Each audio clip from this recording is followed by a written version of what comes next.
শুভ সকাল বন্ধুরা, আশা করি তোমরাও ভালো আছো আর আমিও ভালো আছি।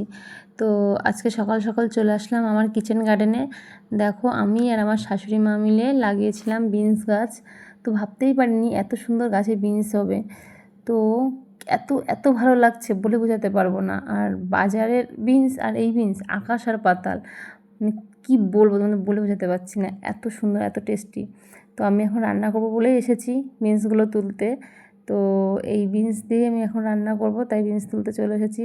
কত সুন্দর লাগছে আর আমি খুব আনন্দ পাচ্ছি যে ভাবতেই পারিনি ফার্স্ট টাইম গাছ লাগালাম বিনস গাছ, এত সুন্দর হবে। আর এতে কোনো রাসায়নিক সার ব্যবহার করিনি, শুধুমাত্র মাটি আর গোবর সার, ডিমের খোসা, তারপরে সবজির খোসা টোসা, তারপরে সবজি ধোয়া জল এইসব ইউজ করেছি।